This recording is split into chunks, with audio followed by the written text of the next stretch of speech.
यही देखकर तो राजनीति में आए कि समस्या को हम देखेंगे, तुरंत गेन करेंगे और उसका हल कैसे निकलेगा। गरीबी को हटाना, बेरोजगारी को हटाना, लोगों को रोजगार दिलवाना, अपराधियों के खिलाफ आवाज उठाना।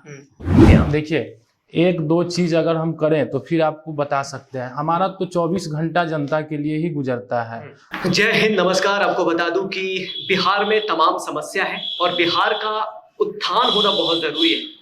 इसी बीच आज से एक नई शुरुआत है आप लोगों के बीच में और हमारे शो का नाम है झूमर, यानी कि बैठकी। आप झूमर तो जानते ही, लेकिन ये एपिसोड आपको हर रविवार को आप तक पहुंच जाएंगे।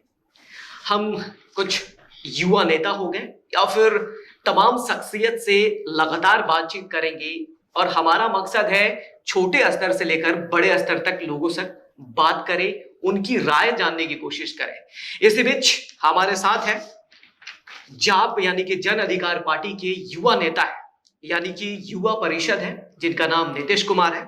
आपका स्वागत है। बहुत बहुत धन्यवाद। और आपके न्यूज चैनल के माध्यम से जितने भी लोग हमें देख या सुन रहे हैं, सर्वप्रथम हम तमाम लोगों के चरणों में अपना अभिनंदन वंदन प्रकट करते हैं। अच्छा नीतीश जी, ये बताइए कि आपका जो एक युवा होने के नाते जिस तरीके से राजनीतिक में आपने कदम रखा जी, क्या सोचा था कि किस तरीके से, हालांकि राजनीतिक में हमारे युवा बहुत कम नजर आते हैं। देखिए, सबसे पहली बात कि युवा जो यूथ होते हैं वो सबसे पहले उनका आईक्यू लेवल जो होता है वो इतना ज़्यादा होता है कि कोई चीज़ को तुरंत गेन कर सकते हैं। यूथ के मुकाबले बुजुर्ग लोग इस चीज़ों को बहुत कम समझ पाते हैं। इसका मतलब बुजुर्ग को आप कम आते हैं? जी नहीं, उन्हें उनकी जीवनचर्या जो होती है वो लगभग यात्रा अंतिम ओर जाती हुई रहती है, तो उनको सुख सुविधाओं या फिर दुख से उतना कोई खास असर, चूंकि वो तो उन चीज़ों को झेल चुके होते हैं। तो मैंने ये देखा कि जो यूथ की ज़रूरत क्या है, यूथ को चाहिए क्या, और साथ में यूथ जैसा कि मैं बता रहा हूँ कि कोई चीज़ को तुरंत गेन करते हैं। किसी चीज़ को तुरंत पकड़ते हैं कि यहाँ पे किस चीज़ की ज़रूरत है। तो मुझे लगा कि मैं खुद से जितना लोगों की समस्या को समझ सकता हूँ या फिर कोई भी यूथ जिनको मैं जोड़ के और समाज में सेवा के लिए उनको आगे की ओर बढ़ाता हूँ, तो उनसे ज़्यादा कोई इन चीज़ों को नहीं समझ सकता। इसलिए मैं अपने आप को राजनीति में लाना जरूरी समझा।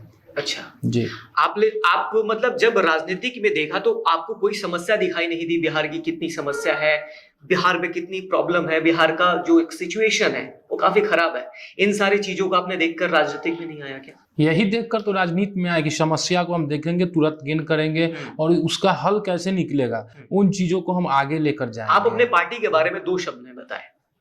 गरीबी को हटाना, बेरोजगारी को हटाना, लोगों को रोजगार दिलवाना, अपराधियों के खिलाफ आवाज उठाना। अच्छा ये बताइए कि हाल ही में कोई ऐसा चीज आपने किया हो जो जन समाज के लिए अच्छा हो या समाज में एक अच्छा मैसेज गया? देखिए, एक दो चीज अगर हम करें तो फिर आपको बता सकते हैं। हमारा तो 24 घंटा जनता के लिए ही गुजरता है। अगर मैं सुबह में सोकर उठता हूँ तब से लेकर सोने तक मेरा जीवन और हर एक पल वो किसी प्रकार के सेवा के रूप में ही जाता है। तो फिर अगर आप मेरे बारे में कोई लोग जिनसे पूछिएगा, ये तो राजनीतिक वाली बात हो गई ना, मैं सुबह से जब उठता हूँ। हाँ बिल्कुल, राजनीतिक नहीं, ये सेवा की बात है। और आप करते क्या है वो बताइए कि आपने लोगों के लिए किया क्या है? कहीं भी क्षेत्र में किसी मुद्दे पर, जैसे सड़क दुर्घटना में लोगों की मृत्यु हो जाना, कहीं भी किसी लोगों को समाज के किसी उड़ंद लोगों के द्वारा दबाया जाना, बेसहाराओं का सहारा बनना, ये सारे काम तो हमने किया। अच्छा, आपके पार्टी का जो सुप्रीमो लीडर है उनका क्या नाम है? राजेश रंजन उर्फ पप्पू यादव। अच्छा ये बात बताइए कि आपका जो जन अधिकार पार्टी है यानी कि जाप जी, वो गरीबों के लिए कैसे काम कर रही है? ये कोई नई बात नहीं है और मैं जहां तक बता पाऊंगा उससे ज्यादा अनेकों लोग इस चीज को जानते हैं कि पप्पू यादव ऐसे शख्स का नाम है जो सिर्फ जीते ही गरीबों के लिए, मजबूरों के लिए और लाचारों के लिए। उनके पास अगर आज तक जब भी मैं उनके साथ रहा हूं, मैंने देखने का काम किया और बहुत सारी ये सभी चीजें हम लोग भी सीखते हैं और करने का कोशिश भी करते हैं कि जब भी उनके पास कोई मजबूर लोग जाते हैं उनका सहयोग करते हैं। अभी हाल ही फिलहाल में एक सरकारी ड्राइवर का सड़क दुर्घटना में किसी के रैली के दौरान मृत्यु हो गई, उसमें उनके परिवार से मिलकर उन्होंने, आज ही की बात है, 25,000 से सहयोग किया।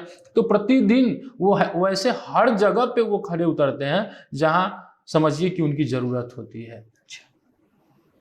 यानी कि समाज को जाप की जरूरत है। जन अधिकार पार्टी, बिल्कुल बिल्कुल, समाज को वैसे नेता की, हम तो हर जनता से कहते हैं कि आप अपने दिल को टटोल कर देखिए, अपने दिल को टटोल कर देखिए कि जब आपको एम्स में पैरवी की जरूरत होती है, जब आपको पीएमसीएच में पैरवी की जरूरत होती है, जब आपको आईजीएमएस में पैरवी की जरूरत होती है, जब किसी प्राइवेट अस्पतालों में जरूरत होती है, चाहे वो भर्ती करवाने की बात हो, एडमिट करवाने की बात हो, आईसीयू में सीट दिलवाने की बात हो, या फिर बिल कम करवाने की बात हो, तो उस समय में भी पटना में अगर कोई नेता स्थानीय लोगों को याद आता है तो वो सिर्फ पप्पू यादव है, और वो उस याद पे खड़े भी उतरते हैं।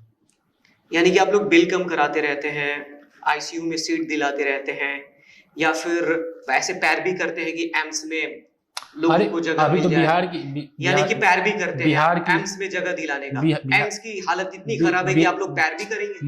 मैं क्या बोल रहा हूँ, आप तो किसी से पता कर सकते हैं कि बिहार की स्थिति ऐसी है। 2-4 दिन पहले, आज तक मेरे पास कॉल रिकॉर्डिंग भी होगा, एक ऐसे मेरे मित्र का कॉल आया कि भैया मेरे भाई का एक्सीडेंट हो गया है और उसको यहाँ आईजीएमएस में मैं रखा हूँ, बाहर ग्राउंड में है वो, और उसको आईसीयू की जरूरत है, उसको सीट नहीं मिल रहा है, और यहाँ के लोग कहते हैं कि कोई एमपी या एमएलए से पैरवी करवाइए तो तुरंत सीट मिल जाएगा। ऐसा क्यों सिचुएशन है बिहार का? वही तो बदलाव करने के लिए। आप लोग तो खुश हो रहे हैं, आप लोग खुश हो रहे हैं कि जब एम्स में किसी को सीट नहीं मिल रहा, आपके पास फोन किया जा रहा है, तो आप लोग मदद कर रहे हैं। आप लोग ऐसे जब सिस्टम आप लोग करवाएंगे तो कहां तक सही रहेगा? नहीं, मैं आपको बता रहा हूँ, हम खुश कहाँ हो रहे हैं। नहीं, आप तो खुश हैं मदद करके। हम तो अपने ओर से चाह रहे हैं कि जितने लोगों को वहां पे मिल सके, हम खुश नहीं हो रहे हैं। हमने तो अपने ओर से जो सहयोग किया उस बारे में, ये तो दुर्भाग्य है कि जहां इलाज के लिए तुरंत लोगों का इलाज होना चाहिए वहां पैरवी करनी पड़ रही है। ये सिचुएशन होना चाहिए जहां हमें एक पेशेंट को देखकर इलाज करना चाहिए, सिचुएशन को देखकर इलाज करना चाहिए। तो वहाँ पे फोन देख के किया जाता है। इसकी क्या गड़बड़ी है, ऐसा क्यों है? ये तो पूरा सिस्टम का गड़बड़ी है ना। हम लोग अगर सत्ता में आए, इसी पे तो हम लोग काम कर रहे हैं, इसीलिए तो जन अधिकार पार्टी की जरूरत है। अगर हम लोग सत्ता में आए, हमारी पार्टी अगर ना पूर्ण बहुमत से सरकार बना पाए, किसी के साथ गठबंधन में ही बनाए, अगर थोड़ी सी भी हिस्सेदारी हमारी पार्टी की होगी तो इन सभी चीजों पे काम करने का हम लोग शुरू करेंगे। अच्छा, ये बताइए कि जन अधिकार जो पार्टी है जी, वो युवाओं को लेकर क्या सोचती है?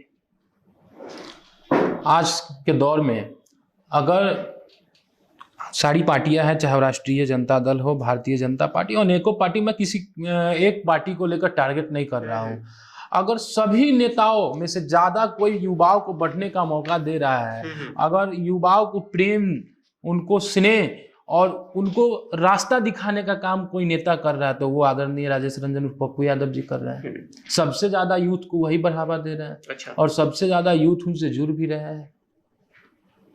बाकी आपको दूसरा कोई युवा नेता नजर नहीं आता? देखिए, मैं किसी का यहाँ पे, कितने साल के हैं पप्पू यादव जी? उनका तो इस बार हम लोगों ने 56वां जन्मदिन मनाया तो 56 साल में कह सकते हैं कि युवा है? नहीं, एक युवा को जितना रास्ता दिखाएगा, तो ये 56 साल को युवा नहीं, उनको तो हम लोग गार्जियन मानते हैं। और एक गार्जियन जो माता पिता के रूप में कुछ सिखाता हो। अभी आप युवा की बात कर रहे थे, आप नहीं समझ पा रहे हैं, आप कंफ्यूज करने की कोशिश कर रहे हैं। आप मेरी बात को समझिए।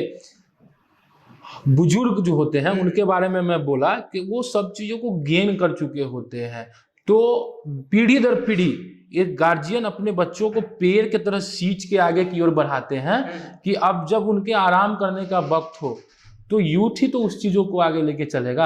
अगर कोई, पप्पू यादव जी तो हम लोगों के ही उम्र से जो क्रांति लाना शुरू किए होंगे, तब तो आज 57 साल के हो गए, और अब उनकी क्रांति लाते लाते उनको और लोगों की जरूरत पड़ी, तो वो सोचते हैं कि हमारे बाद भी इस बिहार को, इस देश को आगे बढ़ाने वाले हों, तो वो सारे युवाओं को पेड़ की तरह सींच रहे हैं, उनको आगे बढ़ाने का काम कर रहे हैं। अच्छा, परिवारवाद पे आप लोगों का क्या सोच है? कैसा परिवारवाद? परिवारवाद जो राजनीतिक में परिवारवाद माना जाता है। जी, आप एक चीज को देख के चलिएगा कि कौन सी पार्टी में परिवारवाद नहीं है। नहीं, आप क्या सोचते हैं वो बताइए पहले। हम तो सोचते हैं कि जो जिस काबिल है उसको उस हिसाब से आगे की ओर बढ़ाना चाहिए। अच्छा, बिल्कुल। फिर ये बताइए कि जो जाप का राष्ट्रीय अध्यक्ष कौन है? पप्पू यादव जी हैं। खुद है। बिल्कुल। तो उनके नजर में अभी कोई लोग नजर नहीं आता कि उनका जो काम है वो कोई और अन्य लोग संभाले जिसपे वो गुण हो, टैलेंट हो। आपको बता दें, पार्टी का नियम होता है कि राष्ट्रीय अध्यक्ष चुनाव से बनते हैं, ठीक है, और पार्टी के जितने लोग होते हैं वो उनको समर्थन देते हैं तभी वो बनते हैं। ऐसा नहीं है कि वो खुद से अपना कागज कलम लेकर के और लिख के बन जाते हैं। तो पार्टी तो खैर उन्हीं की, सुप्रीमो उन्हीं को माना जाता है। राष्ट्रीय वो जो चाहेंगे राष्ट्रीय क्या सोच है, क्या विचार है। बाकी ऐसी तमाम खबरों के लिए हमारे साथ बने रहिए। और ये शो जो है झूमर आपको कैसा लगा कमेंट करके जरूर बताइएगा। और मैं चाहूंगा कि इस वीडियो को ज्यादा से ज्यादा शेयर करिए ताकि हम कुछ एक नया रिवोल्यूशन लाना चाहते हैं, कुछ ऐसे युवा को आगे बढ़ाना चाहते हैं जो इस समाज को सच में मदद करना चाहता है। तो इसी तमाम खबरों के लिए बन रहिए हमारे साथ।